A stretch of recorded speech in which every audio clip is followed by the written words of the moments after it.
मरने के बाद तुलसी और गंगाजल क्यों रखते हैं मुंह में? एक समय की बात है। एक बार माता पार्वती भगवान शिव से कहती हैं, हे प्रभु, मेरे मन में एक शंका है, कृपया मेरा मार्गदर्शन करें।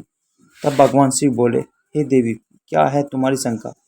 कृपया बताओ, तुम्हारी शंका का निवारण करके हमें प्रसन्नता होगी। तब माता पार्वती कहती हैं, हे प्रभु, जब कोई मनुष्य मृत्यु के बाद तुलसी पत्र का जल अपने मुख में पाता है तथा तुलसी में जल देने से क्या होता है तथा उसे मनुष्य को कौन से फल की प्राप्ति होती है?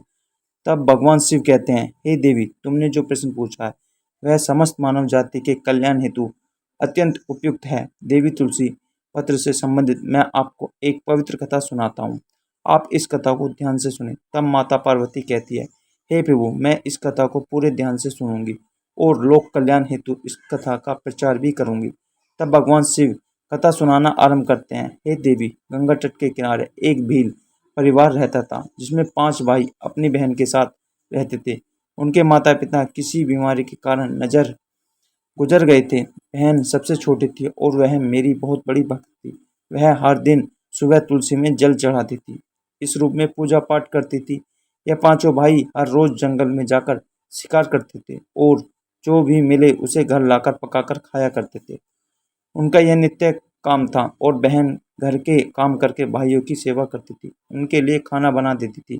फिर एक दिन उसका हाथ एक चाकू के कारण मछली को काटते हुए कट गया। फिर उसके हाथ से खून बहने लगा तो उसने जब उस रक्त को दीवार से पोंछना चाहा तो सोचा कि भाइयों को इस बात का पता लगने पर बुरा लगेगा। अगर कपड़ों से पूछ लूं तो वह भी उनकी नज़र में नहीं बच सकता।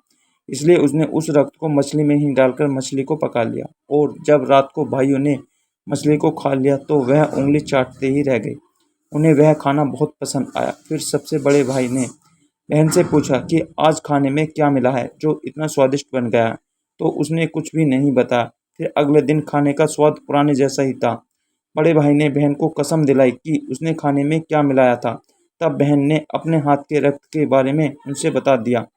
तब बड़े भाई के कुटिल दिमाग में एक बड़ा ख्याल आया कि हम अपनी बहन को ही मारकर खा जाएं, क्योंकि उसके रक्त की चंद बूंदें ही इतनी स्वादिष्ट थी, तो फिर उसका मांस कितना स्वादिष्ट और मुलायम होगा।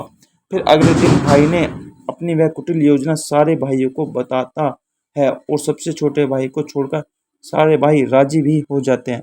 तब बड़ा भाई अपनी बहन की हत्या करने की साजिश करता है। दूसरे दिन वह सभी भाई बहन की शादी करने हेतु उसे दूसरे गांव चलने के लिए मना लेते हैं।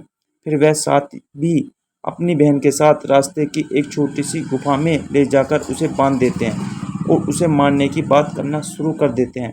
तभी उस स्त्री ने मन ही मन ईश्वर की प्रार्थना करते हुए कहती है, हे प्रभु, आप मेरी रक्षा करें। तब एक चमत्कार हो जाता है। सबसे बड़ा भाई बांध चलाता है लेकिन वह चूक जाता है, उसका निशाना बार बार चूक जाता है। फिर दूसरे भाई भी एक एक करके बांध चलाते हैं, फिर भी उन सभी का निशाना चूक जाता है। अंत में सबसे छोटा भाई को बांध चलाने को कहते हैं, किंतु वह मना कर देता है। तब सभी भाई उसे जान से मारने की धमकी देते हैं, तो उसकी बहन स्वयं मुझे से विनती करती है। वह बोली, आप मेरे छोटे भाई की रक्षा करें और मेरे प्राण ले लीजिए।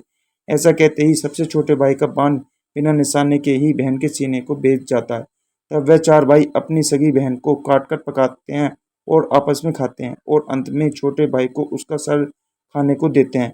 वह अत्यंत दुखी होकर मन ही मन बहुत रोता है और उसने अपने कपड़ों में एक मछली का टुकड़ा छुपा कर रखा था, तो उसने उस मछली को ही खाने में मिलाकर खा लिया। खाते समय उसने अपने पात्र के नीचे एक छोटा सा गड्ढा खोदकर उसमें अपनी बहन के सर और हाथ पैर के टुकड़े डाल दिए।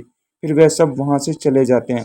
फिर दूसरे दिन छोटा भाई इस जगह पर आकर एक बांस का पेड़ अपनी बहन की याद में लगा देता है और उसे रोजाना पानी देता है। इस तरह कुछ दिन बीत जाने के बाद एक साधु उस बांस के पास मलमूत्र त्यागने हेतु जाते हैं, तो वहां से आवाज आती है, हे साधु महाराज, आप इस जगह पर मलमूत्र का त्याग न करें। तभी वह साधु आश्चर्य से एक बांस के टुकड़े को काटकर अपने साथ रखते हैं और उसकी एक बांसुरी बना लेते हैं।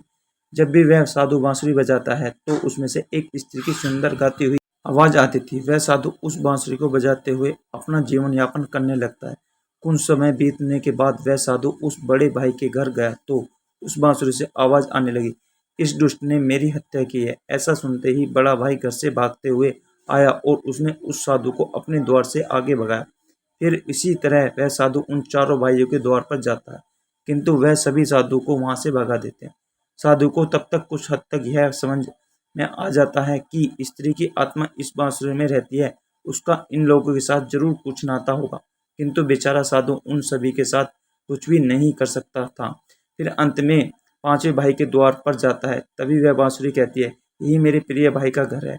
जब घर में बैठे दुखी परिवार को अपनी बहन की पुकार सुनाई दी तो वह भागते हुए घर के बाहर आता है, किंतु वह देखता है कि एक साधु बांसुरी लेकर द्वार पर खड़ा है। तो उसे बताया कि यह आवाज इस बांसुरी से आई है।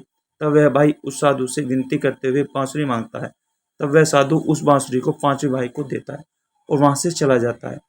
फिर वह भाई अपनी बहन की आवाज वाली बांसुरी बजाता है तो वह कहती है, ए भाई, मुझे पता है तुम मुझसे बहुत प्रेम करते हो, किंतु मेरी मुक्ति के लिए तुम हर दिन घर के तुलसी में जल चढ़ाओ तथा भगवान श्री हरि विष्णु की नित्य पूजा पाठ करो। अपनी बातों को मानकर वह भाई नित्य दिन तुलसी में जल देता है और घर में भगवान विष्णु की पूजा करता था। फिर एक दिन जब वह भाई तुलसी को जल देते हुए मन ही मन भगवान विष्णु का नाम का जाप कर रहा था, तब स्वयं भगवान विष्णु इस तुलसी के पौधे से उस गरीब भाई के घर में प्रकट हुए। फिर वह भाई तुरंत भगवान विष्णु के शरण में आया और सच्चे मन से स्तुति करने लगा। तब भगवान विष्णु ने उस भाई को तुलसी पत्र का जल उस बांसुरी में डालने को कहा और उसने भगवान विष्णु का नाम लेते हुए उस बांसुरी में तुलसी पत्र जल डाला तो भगवान विष्णु के आशीर्वाद से उस स्त्री का पुनर्जन्म होकर वह स्वयं उस बांसुरी से बाहर आ गई। तब उन दोनों भाई बहनों को भगवान विष्णु ने तुलसी के संबंध में महत्वपूर्ण ज्ञान दिया था। फिर भगवान शिव कहते हैं, हे देवी, वह ज्ञान अब आप भी ध्यान से सुने।